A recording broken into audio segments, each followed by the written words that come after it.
Salam sejahtera, terima kasih kerana bersama dengan saya di Nazilin Unity Channel. Ini pengakuan terkini Najib di mahkamah. Saya tak pengaruhi lembaga pengarah 1MDB melalui telefon, kata Najib.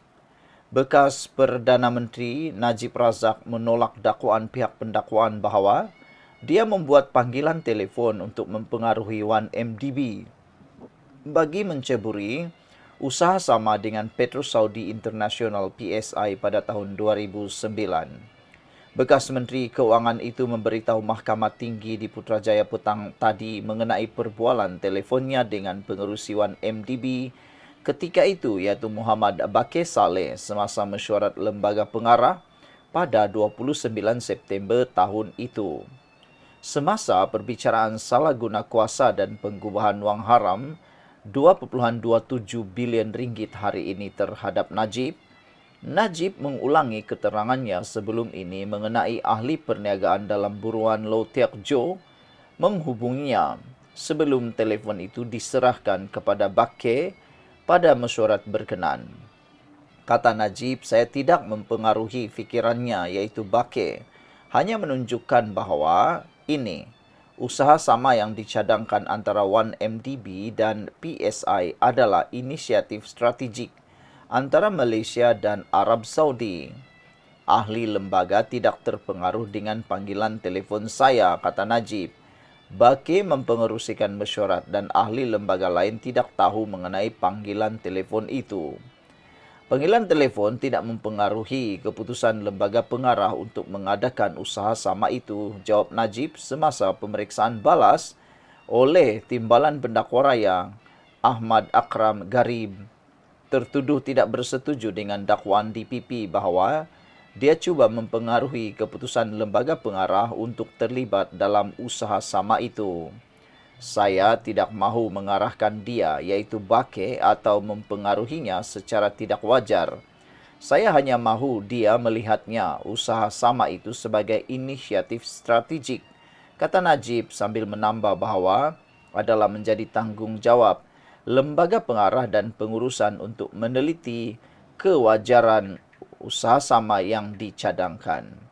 Berikutan 1MDB menyertai usaha sama dengan PSI, kira-kira 700 juta AS dolar daripada wang 1MDB telah digelapkan kepada entiti luar pesisir Goodstar Limited yang didakwa dikaitkan dengan Jolo.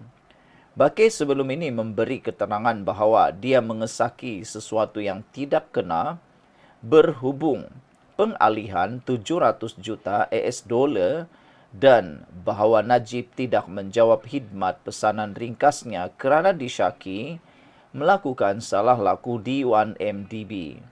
Bakir juga memberi keterangan dia kemudian meletak jawatan sebagai pengerusi 1MDB pada Oktober 2009.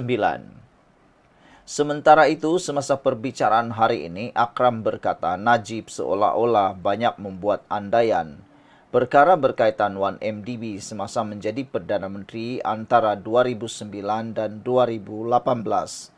Pendakwa raya menegaskan bahawa keterangan Najib kelihatan penuh dengan andaian seperti bahawa Jolo akan memberi taklimat kepada lembaga 1MDB mengenai kerjasama prospektif walaupun dia itu tidak mempunyai jawatan rasmi dalam 1MDB.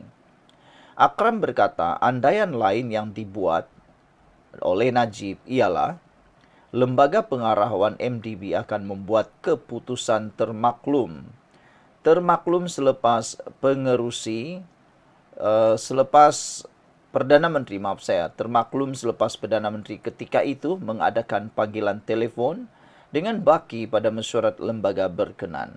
Akram bertanya kepada Najib, anda tidak pernah peduli untuk semak?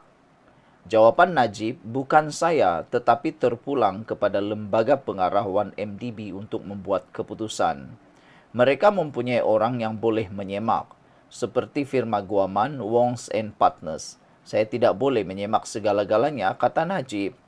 Akram bertanya lagi, bukankah sepatutnya ada lebih banyak tindakan daripada anda selain meminta Bakir membuat keputusan? Najib menjawab, lembaga itu terdiri daripada ahli yang sangat profesional. Saya tidak sangka panggilan telefon itu akan membawa kepada apa-apa yang memudaratkan kepentingan 1MDB dan negara. Oleh itu saya mahu mereka lembaga mempertimbangkannya tetapi usaha wajar dilakukan. Sekian dulu untuk kali ini. Jangan lupa tinggalkan komen Anda untuk isu yang panas ini. Kita jumpa lagi. Bye-bye.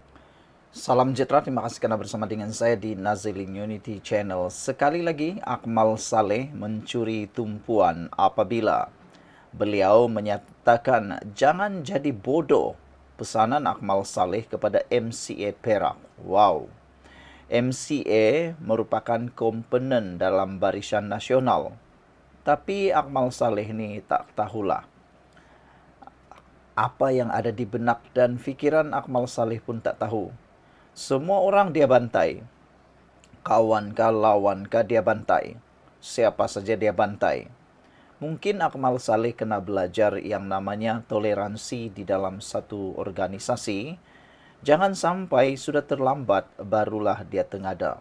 Nak sangat mahu mempertahankan sesuatu sampai sanggup pula mengata rakan sendiri. Sebagai jangan jadi bodoh. Apakah pesan Akmal Saleh ini sesuai untuk rakan sekutu sendiri? Jangan-jangan ada lagi nanti yang akan merajuk dan akan menyusahkan diri sendiri. Begitu pesan keras Ketua Pemuda UMNO Muhammad Akmal Saleh kepada MCA Perak, susulan bantahan mereka terhadap peluasan sekatan jualan arak di Ipoh. Kata Akmal Saleh, kalau kamu tak faham, sila set, tentukan masa dan tempat. Kami datang beri faham depan-depan, kata Akmal Saleh. Wow, luar biasa juga Akmal Saleh sekarang ini. Begitu hebatnya dia dalam perkara ini.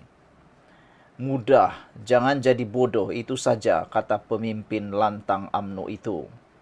MCA Perak semalam mengecam pemimpin kerajaan negeri, khususnya daripada DAP. Susulan peluasan sekatan oleh Majlis Bandaraya Ipoh MBI. Ketua penerangannya Chung Kok Hyung mempersoalkan penjelasan pemimpin DAP dan PKR bahawa ia masih dalam pertimbangan. Sedangkan perkara itu katanya disahkan oleh Datuk Bandar Rumaizi Baharin. Beberapa hari lalu, Rumaizi berkata MBI meluluskan dasar untuk membuat kajian terhadap tuntutan penduduk dari kawasan majoriti Muslim sebelum larangan penjualan minuman keras dikuatkuasakan. Menurutnya, sekitar tahun 2020 dan 2021, larangan itu dilaksanakan di kawasan gugusan Manjoy, susulan bantahan besar-besaran penduduk setempat. Dia mendedahkan terdapat tuntutan sama di Ulu Cepor yang penduduknya 100% penduduk Melayu Islam dan mereka secara prinsipnya bersetuju. Bagaimanapun katanya, tuntutan masyarakat daripada Tambun, Rapat, Setia dan Sungai Rokam masih dikaji.